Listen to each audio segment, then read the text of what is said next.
नमस्कार दोस्तों। इंग्लैंड के लंदन में मचा रहे हैं सनातन की धूम बागेश्वर धाम बाबा। आज गुरुवार है, बहुत ही पवित्र और धार्मिक दिन माना जाता है गुरुवार को। वैसे तो सभी दिन पवित्र और धार्मिक होते हैं, फिर भी गुरुवार का दिन एक ऐसा दिन माना जाता है जिसे आध्यात्मिक ऊर्जा की दृष्टि से बहुत ही श्रेष्ठ माना जाता है।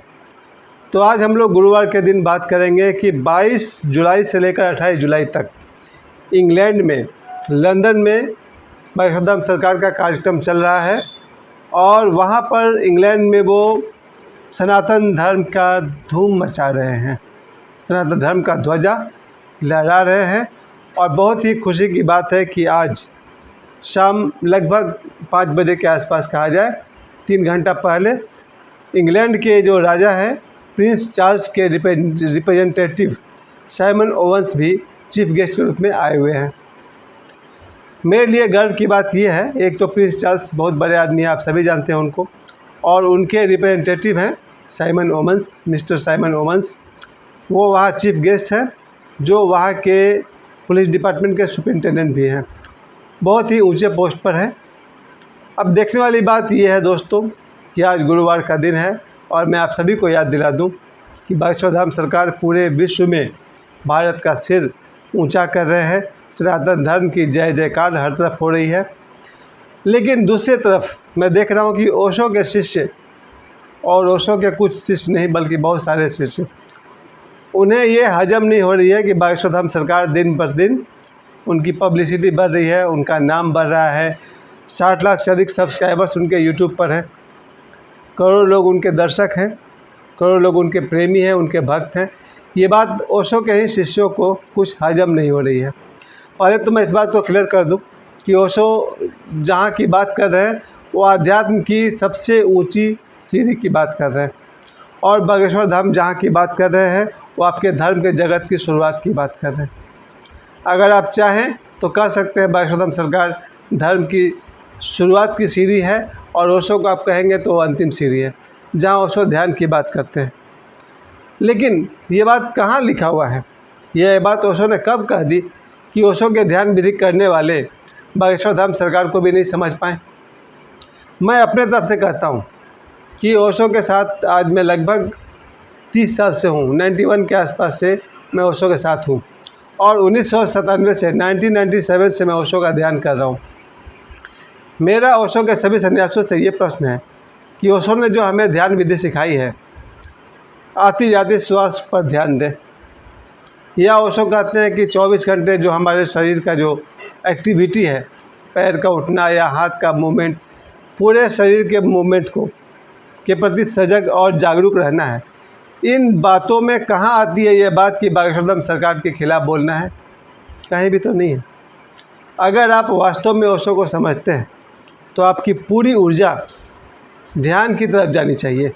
ओशो के जितने शिष्य हैं, कभी कभी मुझे भी लगता है कि ओशो के बहुत सारे शिष्य ओशो को ही मिस कर रहे हैं, उनकी जो मेन पॉइंट है उसको मिस कर रहे हैं। ओशो कहते हैं कि मैं 100 बात नहीं कह रहा हूँ, सिर्फ एक बात कह रहा हूँ, ध्यान। ओशो ने जब नव संन्यास दीक्षा देना शुरू किया तो उन्होंने कहा कि एक ही शर्त है, वो है ध्यान करना।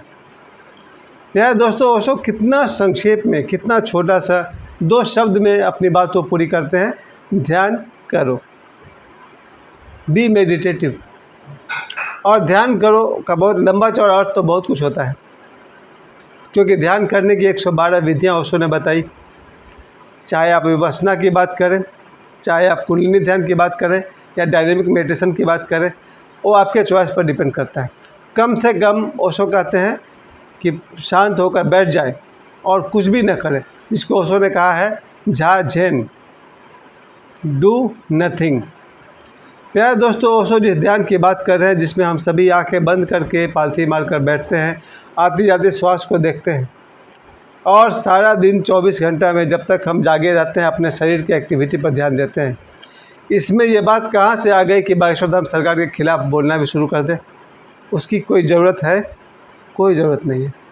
ओशो के सारे शिष्य जितना समय बागेश्वर धाम सरकार को देंगे, वो समय भी अगर आप अपने ध्यान को दें तो उनका भला होगा, ओशो के शिष्यों का भला होगा। मेरी बात कुछ और है, मैं सिर्फ यही कहना चाहता हूँ कि मैं सुबह से रात तक ओशो के देशना के अनुसार, ओशो के शिक्षा के अनुसार सुबह सुबह मैं डायनेमिक मेडिटेशन करता हूँ। और मैं अपने वीडियो में कई बार बता चुका हूँ कि ओशो के डायनेमिक मेडिटेशन के कारण मैं पिछले लगभग आप कह सकते हैं 25-30 वर्षों से मैं स्वस्थ जीवन जी रहा हूँ। मैं बीमार नहीं पड़ता, यहाँ तक कि सर्दी भी, बुखार भी, कोई भी छोटी मोटी या बड़ी बीमारी नहीं होती है। ओशो ने जो डायनेमिक मेडिटेशन हम लोग को सिखाया है उसका मैं नित्य अभ्यास करता हूँ सुबह 1 घंटा। आप सभी कभी यूट्यूब में जाकर देखें ओशो कैसे डायनेमिक मेडिटेशन करवाते हैं। और ओशो के डायनेमिक मेडिटेशन के कारण ही आज मैं 51 ईयर्स के एज में, 51 साल की उम्र में जो कुछ भी अपना एक्टिविटी बनाए रखा हूँ। इसलिए मैं कहना चाहता हूँ कि ओशो का आप सक्रिय ध्यान करें या ओशो का आप निष्क्रिय ध्यान करें, विपश्यना ध्यान करें, आप कुछ भी करें, इस बात का कोई लेना देना नहीं है कि आप सभी बागेश्वर धाम सरकार के खिलाफ़ भी बोलें। क्योंकि बार बार वही प्रश्न मेरे मन में आती है कि क्यों भाई, आपको क्या प्रॉब्लम है? ओशो के शिष्यों को बागेश्वर धाम सरकार से क्या प्रॉब्लम है? यही ना कि आज इनका नाम हो रहा है, आज ये पैसे कमा रहे हैं। पर ये पहला इंसान मेरी दृष्टि में है जो अपने कमाए हुए पैसे को पूरा का पूरा जन सेवा में लगा रहे हैं। आप सभी जानते हैं कि बागेश्वर धाम सरकार का जो छतरपुर का जो उनका आश्रम है, जो उनका सिद्ध क्षेत्र है, सिद्धि केंद्र है, वहाँ पर प्रतिदिन हज़ारों लोग मुफ्त भोजन करते हैं। उनके रहने की व्यवस्था है और भी तरह तरह के जो भी सुविधाएं हैं वहाँ है। या फिर वर्ष में बेटियों की शादी कराना या उनका हॉस्पिटल बनाने का मिशन। प्यारे दोस्तों, बागेश्वर धाम सरकार की कमाई पर नज़र मत गड़ाइए। उनकी कमाई उनके अपने लिए नहीं है। वो जो कुछ भी कमाते हैं वो जन समाज में, जन सेवा में लगा देते हैं। चलिए मैं वापस अपनी बात पर आता हूँ कि बागेश्वर धाम सरकार लंदन में जो अपना धूम मचा रहा है, सनातन धर्म का जो धूम मच रहा है, उसको आज मैं इस विषय को लेकर के कहना चाहूँगा कि यही वो इंग्लैंड है, यही वो लंदन है जो आज से 300 वर्ष पहले हमारे भारत को गुलाम बना चुका है। जब ईस्ट इंडिया कंपनी हमारे देश में आई, अंग्रेज़ों ने जब हमें लूटना शुरू किया, और आज भी मैं सुन रहा था वास्को डी गामा यहाँ से जब सोना लूट कर जाता था कोलकाता से, जो उस समय कालीकट नाम था, या भारत से, तो उस ज़माने का इतिहास कहता है कि अंग्रेज़ पानी के जहाज़ में सोना भर भर कर ले जाया करते थे। तो 300 वर्ष पहले जिन अंग्रेज़ों ने हमारे भारत पर हुकूमत किया, अगर उनके ही देश में, इंग्लैंड में, भारत के रहने वाले लोग और इंग्लैंड के प्रिंस चार्ल्स के रिप्रेजेंटेटिव मिस्टर साइमन ओवेंस अगर चीफ गेस्ट के रूप में बागेश्वर धाम के कार्यक्रम में आते हैं, तो ये मेरे लिए बहुत गर्व की बात है। मैं यही चाहता हूँ कि हमारा भारत का सिर ऊंचा हो, हमारे भारत का दुनिया में नाम हो, प्रसिद्धि हो, भारत अपना सम्मान को फिर से पा सके। लेकिन मैं देखता हूँ हमारे देश के भीतर ही हज़ारों लाखों लोग हैं जो बागेश्वर धाम सरकार के खिलाफ़ भी बोलना शुरू कर दिए हैं। कुछ 1-2 लोगों ने तो गालियाँ तक लिखी है बागेश्वर धाम सरकार के बारे में। मैं जान सकता हूँ किस बात को लेकर के आप लोग गालियाँ लिख रहे हैं। क्या गलत सिखाते हैं बागेश्वर धाम सरकार, ज़रा मुझे ही बताइए। क्या वो आप सभी को चोरी करना सिखाते हैं? क्या वो आप सभी को नीच कर्म करना सिखाते हैं? क्या वो आप सभी को पथभ्रष्ट कर रहे हैं, शराब और जुए की लत दे रहे हैं, ड्रग्स खाने का सजेशन दे रहे हैं? कौन सा ऐसा बुरे कर्म वो आपको सिखा रहे हैं जिसके कारण आप लोग बागेश्वर धाम सरकार के खिलाफ़ बोल रहे हैं? ऐसा कौन सा गलत मैसेज उनका है? तो आप कहेंगे अंधविश्वास फैला रहे हैं। इतना आसान नहीं है समझना कि अंधविश्वास क्या है और धर्म की शक्ति क्या है। आपको बिल्कुल नहीं पता है। कोई भी चमत्कार, कोई भी धर्म के विषय में जो कुछ भी जानकारी है, उसका कुछ निश्चित नियम होता है। आप याद कीजिए, रामायण में एक जगह वर्णन है कि हनुमान जी समुद्र को पार कर गए हैं। रामचरितमानस में ये कथा आती है कि जब माता सीता का पता लगाने के लिए हनुमान जी समुद्र को लांघ जाते हैं, पार कर जाते हैं। आप अब यहाँ पर कहेंगे कि ये अंधविश्वास फैलाने वाली बात लिखी हुई है रामचरितमानस में, और इस तरह की सैकड़ों बात आपको मिल जाएगी जो आप जैसे नास्तिकों को ये ख्याल में आएगा कि ये तो अंधविश्वास की बात है। फिर आप योग के विषय में कुछ भी नहीं जानते हैं। पतंजलि योग सूत्र को आप पढ़िए, आपको पता चलेगा कि आदमी जब ध्यान करता है तो उसके शरीर में डायनामो की तरह ऊर्जा पैदा होती है। जब हम ध्यान करते हैं तो हमारे शरीर के भीतर ऊर्जा और सक्रिय हो जाती है, और अगर हमारे भीतर का डायनेमो अगर एक्टिव हो जाए, हमारे भीतर शरीर का ऊर्जा अगर सक्रिय हो जाए, तो वो तीव्र ऊर्जा जो मूलाधार से सहस्रार की तरफ चल रही है, 50 किलो के शरीर को लेकर उड़ना उसके लिए कोई बड़ी बात नहीं है। और आज भी आप सभी को पता होगा, दुनिया में 5-10 साधक ऐसे भी हैं, गोरखनाथ जी के बारे में भी कहा जाता है, और आज भी हिमालय में ऐसे साधु हैं जो ध्यान करते समय ज़मीन से 2-4 फीट ऊपर उठ जाते हैं। चलिए, ज़्यादा नहीं है, मानता हूँ 5-10 ही होंगे। और बाकी जितने भी ध्यान करने वाले लोग हैं, उन्हें ये ज़रूर एहसास होता है कि उनका शरीर ज़मीन से ऊपर उठ चुका है। यानी जो शरीर के और भी 7 नाम हैं, आकाश शरीर, सूक्ष्म शरीर, कारण शरीर, वो सब जो शरीर हैं, इस भौतिक शरीर के ज़मीन पर रहते हुए उन्हें एहसास होता है कि उनका शरीर ज़मीन से ऊपर उठ गया है। प्यारे दोस्तों, रामचरितमानस में जितने भी चमत्कार की बात है, हनुमान जी का लघु रूप लेना, हनुमान जी का विशाल रूप लेना, जब आप सभी आलोचकों को, आप सभी नास्तिकों को लगता है कि आप नहीं कर सकते, तो आपको लगता है कोई भी नहीं कर सकता। अगर आप रामायण की आलोचना शुरू करना चाहेंगे तो आपके पास ये सब पॉइंट्स हैं, क्योंकि आप नास्तिक विचार के हैं। आप तो कहेंगे हनुमान जी छोटा कैसे हो गए, हम लोग तो जितना है उतना ही में रहते हैं। जो कोई भी मेरे वीडियो को देख रहा है, आप सभी से मैं कहता हूँ, मैं सरोज पांडे आप सभी से कहना चाहता हूँ कि अगर आप ईश्वर को नहीं जानते हैं और नहीं मानते हैं, और उनके जो चमत्कार हैं उसके विज्ञान को आप नहीं जानते हैं, तो आप साफ साफ कह सकते हैं कि हनुमान जी छोटा हो गए, बेकार बात है, कपोल कल्पना है ना। जहाँ वो मशक रूप धरी, हनुमान जी मच्छर का रूप लेकर लंका में प्रवेश करते हैं, तो आप कहेंगे कोई व्यक्ति छोटा कैसे हो सकता है। आप याद कीजिए पतंजलि के जो 8 सिद्धियां हैं, जिसमें वो बात करते हैं लघिमा, गरिमा, महिमा, अनिमा। अनिमा मतलब अणु की तरह छोटा हो जाना। फिर आप एक दृश्य में देखते हैं हनुमान जी से, जब माता सीता पूछती है कि ये बताओ, जब हनुमान जी कहते हैं कि भगवान राम ने सेना तैयार कर लिया है, तो माता सीता सोचती है कि क्या सेना में इसी के जैसा छोटे छोटे बंदर हैं। तो माता सीता बड़ा शंका करते हुए हनुमान जी से पूछती हैं कि ये बताओ, क्या प्रभु श्री राम के सेना में सब तुम्हारे जैसे हैं। यानी माता सीता को चिंता होती है क्या ऐसे ही छोटे छोटे बंदर हैं।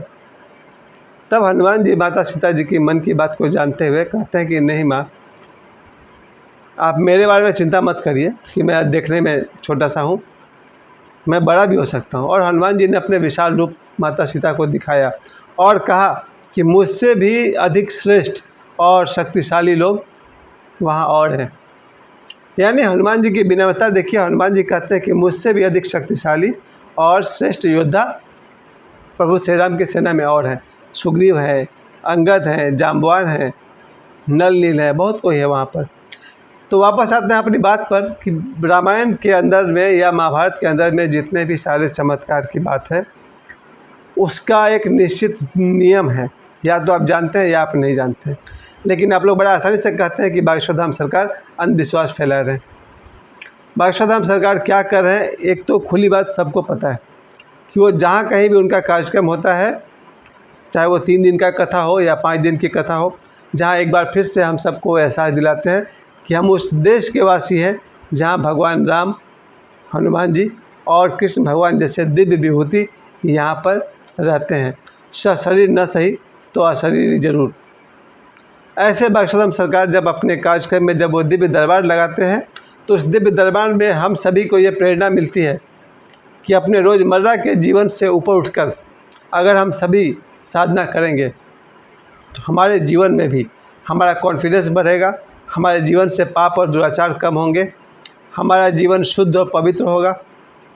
जब कभी भी आप बागेश्वर धाम सरकार के दिव्य दरबार में आप जाएंगे, वहाँ आपको एक बात ख्याल में आएगा कि मैंने जीवन में जो सैकड़ों बार झूठ बोल बोल के मैंने अपनी आत्मा गंवा दिया। दिव्य दरबार से लौटने के बाद आपको मन नहीं करेगा कि समाज में छोटी मोटी लाभ के लिए हम झूठ बोलें। याद रखिए, दिव्य दरबार में हम लोग गए थे, मेरी बेटी गई थी, मेरा बेटा गया था। वहाँ से लौटकर अगर मुझे लगता है कि कोई छोटे मोटे लाभ के लिए या भय के कारण झूठ बोलना पड़े, तो फिर लानत है ऐसी ज़िंदगी पर।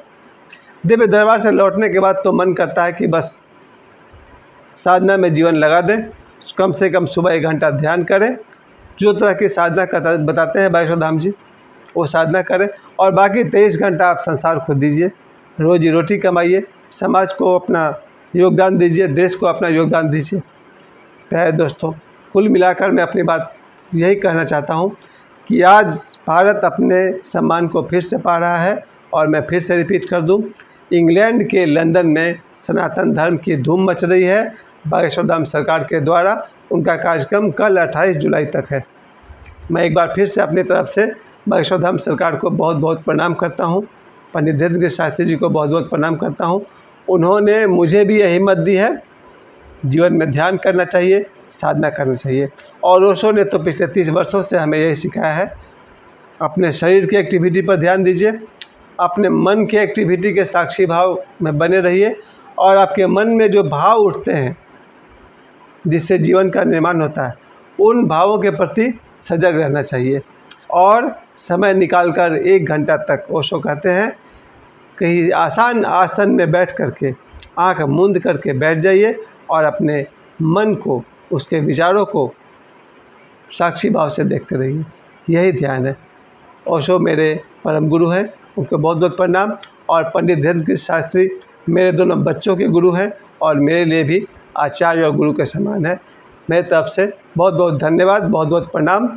बागेश्वर धाम सरकार की जय। धन्यवाद। मैं वो बात फिर से कह दूं, मुझे समय देने के लिए बहुत बहुत धन्यवाद।